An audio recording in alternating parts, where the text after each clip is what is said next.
was younger, I used to think I was gay because my mom would always be like, "You're gay, you're gay, you're gay." And I'd be like, "Mom, I'm in 8th grade, everybody's getting highlights. NSYNC is huge right now." And I think it was because I called the red Power Ranger the hot one. You know? It might have been a combo. Everybody always talks about Fox News being biased or CNN being biased, but no one ever talks about CBS. I saw this commercial the other day. There's no goddamn way that NCIS New Orleans is the most talked about new show. How's that not biased? What do you guys all watch NCIS? You know? How did that work anyway? Like, hi, have you watched NCIS New Orleans? Hello? It's another yes. All these vague commercials like, doctors prefer it over leading brands. Like, which brands? Oh, they're leading. So those commercials will get real, you know, like, my in-laws were staying with us for the weekend. So I talked to my doctor about Xanax.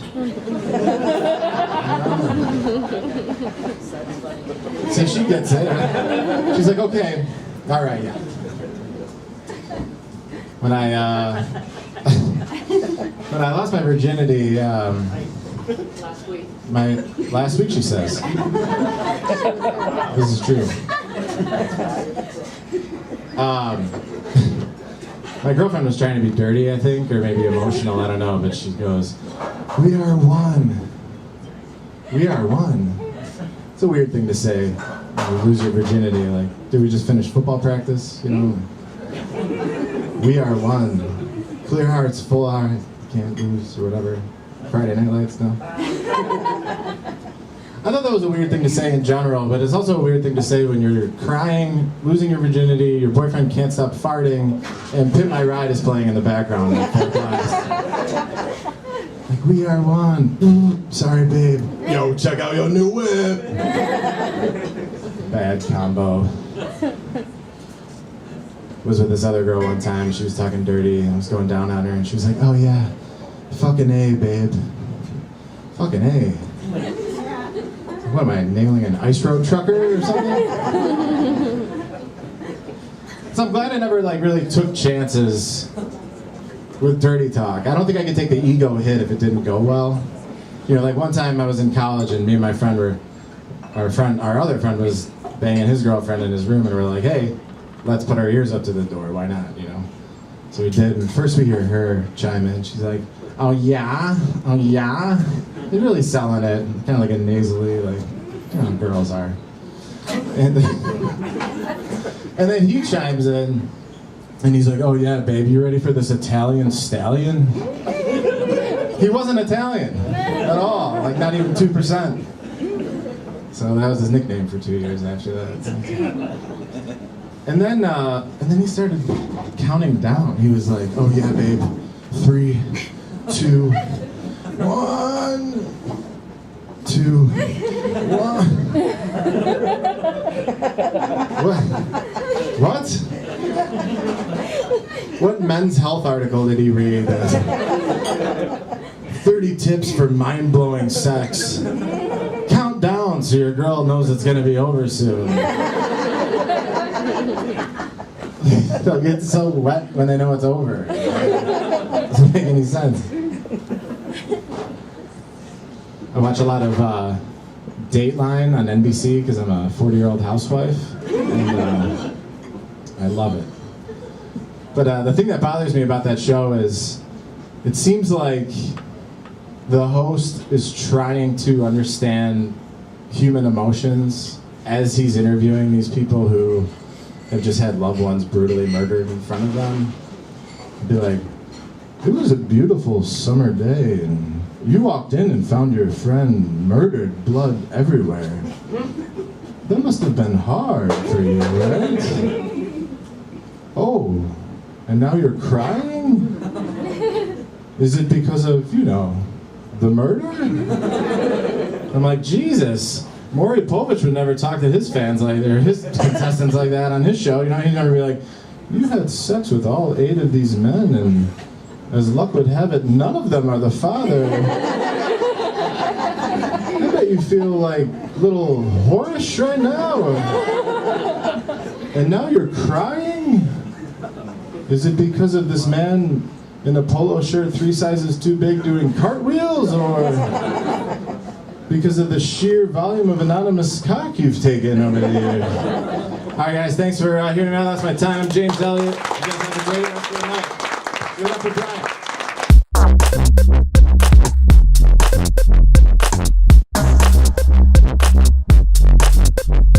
I'm celebrating everything. I lost recently. I'm celebrating this. 211 pounds. Woo! His name's James. I finally lost him. That motherfucker. I lose him. God damn. It's hard getting older. I just turned 46. Right. Okay. Thank you. But I'm discovering shit about myself that I don't like about getting old, like this neck thing. Yeah, I'm gonna have one of those goosenecks. Yeah, la la la. Yeah. And I know somebody who had that chin thing done, but it looks like she has a button up under her chin now. So I'm like, I'm gonna pimp my shit out. If I would get a button, I'm gonna have just like a little sack change, because I'm sticking my phone in my purse and all that shit in my titties. I'm gonna just stick it right down up under here. Y'all wrong as hell for laughing at that.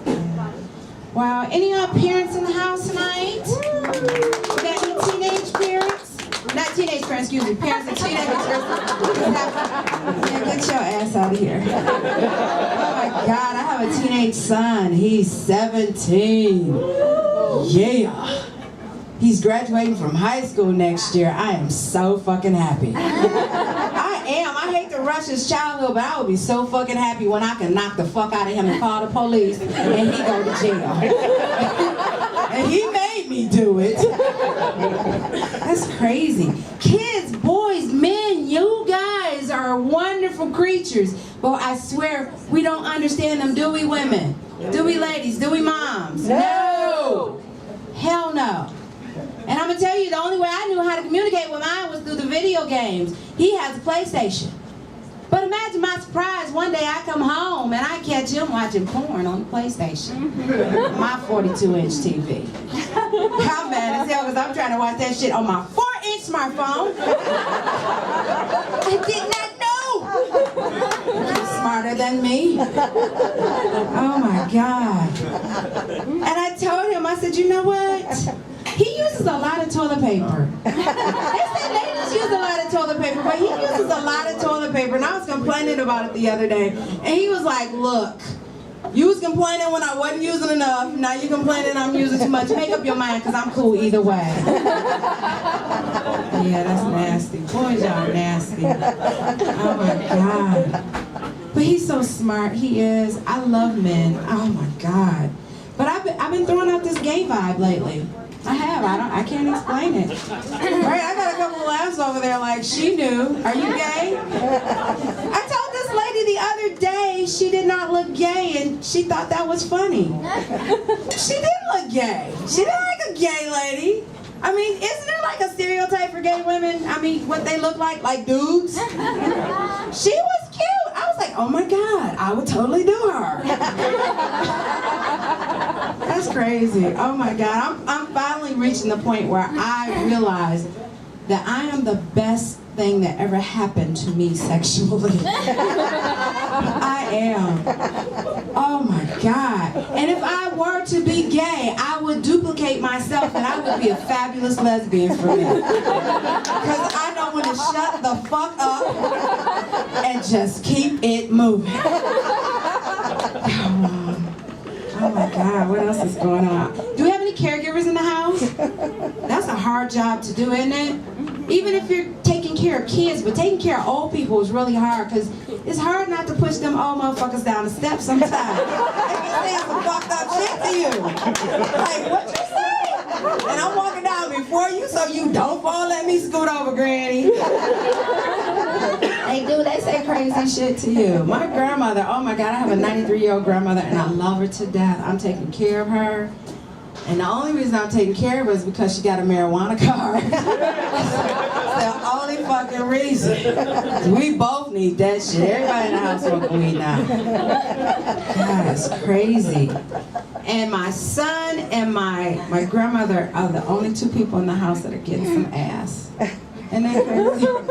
Yeah, my 93-year-old grandmother got a boyfriend. Yeah, and I had to take her to the emergency room because she threw her hip out doing some Kama Sutra shit. First of all, with your old ass, you need to stop reading this shit. This is fiction. You cannot do this shit anymore. I'm getting jealous. I'm hating on her ass.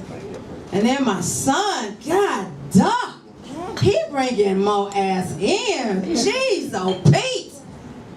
But they're paying some bills, so that's okay too. You know, he likes older women. He does. Mostly women in my age group. So, thank you.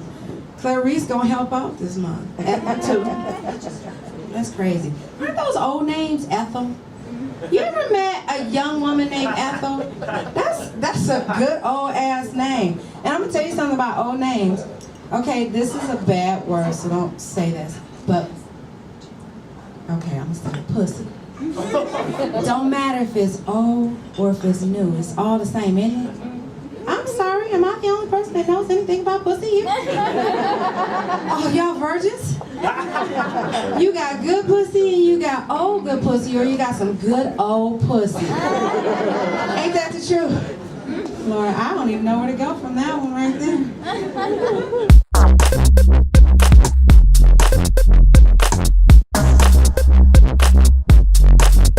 I'll tell you a little bit about myself. I'm a hypochondriac. You know, I always ask other people. No one ever admits that they really are. They just other people out their friends. And their friends always know because I'm a hypochondriac. I always go to the doctor, and I went to the doctor one time, and I was convinced that I had dying, and I was pretty sure that was the diagnosis. But I thought that this side of my body was bigger than this side. I was convinced. I had friends feeling it. That's why friends always know you're a hypochondriac, because they're all like, touch this. So yeah, I had friends feeling it. I went to the doctor. He's like, oh, lift up your shirt. He felt both sides. He's like, yeah, that side is bigger. I knew it. I knew it. What is it? He's like, that is fat. Oh my God. I only thought that titties could be asymmetrically fat. Apparently the rest of your body can too. So I thought that I had liver failure, but really I had French fries. So that's a little better. A little bit, I guess. I'm a hypochondriac because I'm scared of death. And people always say, you know, if you're scared of something, that you should face your fears. Like if you're scared of spiders, you should put spiders like in your hand and hold them. If you're scared of heights, go to like a top of a building. So I'm going to get over my fear of death if it's the last thing that I do. In that joke, I die at the end. You guys understand that one? I died at the end. It was a twist. It was a surprise ending. But I feel like I should be hypochondriac because I used to eat hot dogs, so, you know, what the fuck. But I love that there was an article people were sharing on Facebook that said they did studies and that hot dogs contain human DNA. They said, and my friends were freaking out. They're just like, I knew it. I knew the mob was killing people and they're making hot dogs out of them. I knew it. That, I'm like, traces of human DNA. It's a fucking hair, people. A hair got in a hot dog. What I love about that is everybody knows that hot dogs are made from pigs' assholes. So really, you're gonna be the one that's going, guys, there's a hair in my assholes. I can't eat this. Somebody put a hair in my assholes. Refuse. I saw another article that this woman made yogurt out of her vagina juices. I love grossing people out. The feeling of it. Yes, it's good. But I read it to the end because I wanted to know why. And she had a reason. she said that it was because there was a man who made a book of recipes with semen, so she retaliated. And this is all true. You can look it up if you're into that. People are all like, no, we're not going to look it up. But anyway, it's Memorial Day. People are barbecuing. There's, you know, different recipes to be had. Anyway, yeah, so the reason that I wouldn't eat it is because she was pissed. She was retaliating. That was made with hate. You should never eat anything that's made with hate. That's just shitty. But the best part to me is that every time I say that about the vagina yogurt, there's all these guys that are just like, oh, that's disgusting. You guys eat that shit plain, okay? She like added sugar, she added berries and antioxidants. Don't even understand why you're bitching about this. Yeah, come on. I went to LA recently and tried to go up and do some comedy over there. So went to some open mics and showcases and stuff. And people warned me and they told me like LA people are shitty and they're mean and they're like big time you and just attitude and all this stuff. And I only had one girl who totally was like that. I saw this girl and I saw her at an open mic go up and I was like, God, she looks so familiar. I went up to her and I was like, you look so familiar. And she's all, do you watch Glee? I was on Glee. Like, no, I don't watch Glee. Do you watch MTV? The whole fucking station? What are you talking about? Was your face the logo? No, I don't watch MTV. And then I'm like, oh, I saw you at Jasmine's open mic on Wednesday. And she's all, so, she got sad. But that was fun. But I think it's weird because a lot of people in LA are trying to be actors. That's like what they go there and pursue and try to do. And there, I don't know if you guys have heard of this, there's a conspiracy theory that every time there's an emergency in the United States, there are the same people there. They're called crisis actors. And there's pictures of them, they show side by side, and they show these same people at every scene. And it makes me laugh because they're crisis actors, but they're still actors. I so want one of them to get famous and end up on like inside the actor's studio being interviewed like, so how did you get your start? This woman's like, well, first I played the mom in Sandy Hook. And then I was a popcorn salesman at the Batman shooting, and well, now I'm in this Scorsese film. So that's, I like that you like it, Eric. Thanks. So fun. At least, no, you're making it better because, you know, they were all like, oh no, she said Sandy Hook, we're all gonna die now. And then you were like, I get it. I can laugh at that because it's not affecting my life right now. Yeah, that's cool. I like that. But made me happy. Yeah, just to make you guys further sad, I had my best friend passed away like a few years ago, and the good thing about it was, like, I knew that she was sick, we knew that she was sick, and friends of mine got together, and the good thing when you know someone is sick, you can have conversations with them that you don't usually get to have with somebody whose loved one's passing away. And she told a friend of mine and I, my friend Jackie and me, what she wanted for us, like her dying wishes for us, which was really sweet. And she told my friend Jackie, you know, I want you to travel, I want you to go to Europe, I want you to see other countries. And we were crying, like, oh yes, I will. And then she told me, I want you to have love, I want you to be with somebody and just be in love, whether it be a man or a woman. I'm like, a woman? We've been friends since 4th grade. What are you talking about? She's like, well, you know, you don't wear a lot of makeup. I'm like, what do you mean? She's like, and then your shoes. I'm like, my shoes? What the fuck? Jackie gets to go to Europe and I have to learn how to eat pussy? Thanks, you guys.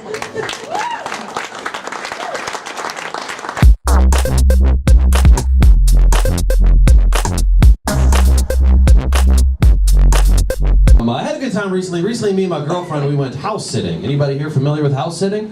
Anybody? Yeah. All right. For those of you not familiar with house sitting, I can explain it to you. You see, house sitting is when someone pays you to have sex on everything they own. No idea why they pay you, really.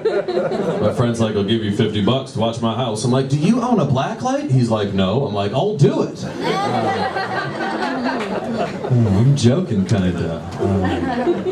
I had a good time growing up. I remember my grandpa would always exaggerate everything, though. You know what I mean? Like I remember one day I was going to the bus stop. My grandpa saw me with a book bag, and he gave me this speech you guys have probably heard before. Like, you kids in your book bags. You know, when I was growing up, we didn't have book bags. We had to carry our books to school.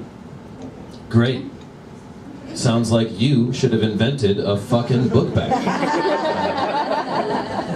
Like, I'm sorry, Grandpa, but no, it actually wasn't more difficult in the book bag department when you were growing up. I'm sorry. Because no, when I was growing up, we had heavier books and more books than you did, okay? Fact, all right? Check it out. Because when I was growing up, I used to have like 2 50-pound books per class. What did you have, Grandpa? You had the school book. Just one book called the school book. And half of history didn't happen yet, so it wasn't even that heavy. Your 3-page book with one president in it. I don't care. Fold it up and put it in your back pocket. Why are you complaining about that? I don't know, man. I can't complain about too much though growing up. Like I remember when I was a little kid, I always saw that infomercial with the needy kids on it. You guys remember that? Yeah. And it started the same way every single time, didn't it? It always started out with like some kid in Africa, right? And he'd have a stick and he's just playing in a mud puddle, right? Yeah, like he couldn't play tag for free. Right? Like you're poor and not creative. Like whatever. Imagination is free on every single continent. I don't know if you know that. Also, hey, here's another fun fact. You don't get to go to heaven by not laughing at this joke. So we're doing the joke. Anyway, he's playing in a mud puddle, and a man walks in from the side of the screen, right? You've seen it. He's just like, for 10 cents a day. For only 10 cents a day, you can feed and clothe this child, food and clothes. 10 cents a day. And I'm looking at this like, you know what? I gotta do something. I have to do something. I have to start shopping smarter. 10 cents for food and clothes? Where the hell do you get those type of deals? I shop around, people. I don't see that anywhere. Then you hear parents complaining. What are you parents talking about? Send the kids to college. Send the kids to college. Send these kids to Africa. It's only 10 cents to raise them. Over there. Oh, man. Shout out to everybody that felt uncomfortable because white boy said Africa too many times. What the hell's wrong with you people? It's not racist. It's a place that exists. And also shout out to everybody who was texting their kids during that joke, like, pack your bags, Billy. Like, oh shit. You went too far the other direction. Anyways, man. Some things bother me. I was watching a documentary the other day, and apparently, I don't know if you guys know this, apparently there's a camp that's existed for years, right? And if you're an awful parent and you have a child who's gay, you can send your kid to this camp hoping that they pray the gay away. Which is insane there, sir. It is insane, and it's why I like karma so much, right? Karma's a beautiful thing, because what would actually happen is all these homophobic counselors think that they're getting all these gay kids together so they can tell them that they think what they're doing is wrong. But what they're also doing, they're getting all these gay kids together. You're not even good at being homophobic. Because if you hate gay people so much, why would you get them together for a week so they could mingle? You know what I mean? Like, you're bad at this. What I'm trying to say is there's at least one kid leaving that camp like, whatever, homophobes, thanks for introducing me to my partner, Billy. Thanks. If it wasn't for gay camp, I wouldn't even know what a boy tasted like. Thank you. Oh, man. You guys are right for laughing at it. It was fun. I've learned a lot of things. I've learned a lot of things from different people. Like about music, I learned something. Apparently, in music. Keep it going. No, you can laugh for the whole rest of the show. Right? Make it easier for me. But no, there was something I've learned about music recently. Apparently, if you listen to heavy metal music backwards, you hear the devil. Right? Yeah, and here's another one I found out. If you listen to country music backwards, you hear racism. I'm joking. You can just play it forward. Rednecks aren't that subtle. Speaking of rednecks, though, there are a lot of white people in my family, and some of you are looking at me like, I don't think he knows. I know, but no, it's weird. There's a lot of people in my family, they like to go hunting, which I think is insane. And I think that you don't realize how weird hunting is. Even if you like hunting, you gotta admit, it's kind of weird. And you don't realize how weird it is until you compare it to something else in society that everybody agrees is weird, right? Like, I'm gonna give you an example. Let's compare two things. Let's compare hunting and bestiality, for example. All I've done is say a word, all right? Calm down. What I'm trying to say is you mean to tell me that it's okay for me to kill a deer, but I can't bang one of them. Yeah. I'm not saying I want to. I'm saying I should be allowed to. And I'm not the only one that feels that way. I'm pretty sure if you ask the deer, what the hell do you think he's gonna choose?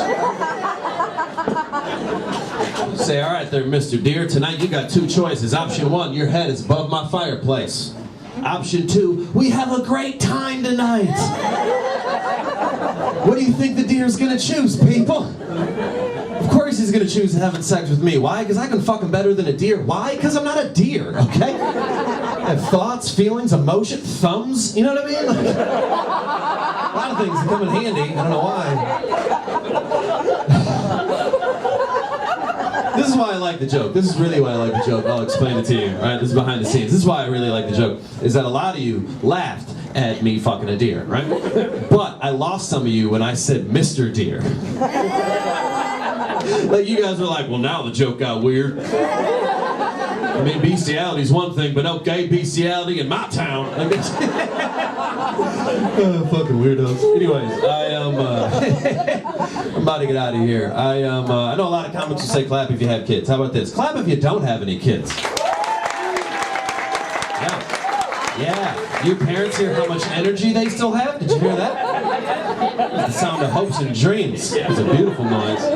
But no, if you have kids, fantastic. I don't know how you do it. I think it's crazy to have kids. I think it's crazy to have kids. That's why I think it's even crazier whenever I turn to the news and I see someone kidnapped a kid. What? You want to steal a baby? Think of all the cool things in life you could have stole. You know what I mean? Like, you could have stole a purse or a cell phone or a car. You're gonna steal a responsibility? Why would you do that? You know why they do that, right? You've seen the movies. They do it for the ransom money. Yeah, good luck collecting ransom from me. Give me a call, like if you ever want to see your son again, it'll be $100,000. It's only 10 cents a day to raise these kids. You know what? I needed a babysitter tonight anyways. So, thank you guys very much, everybody. You guys have been great.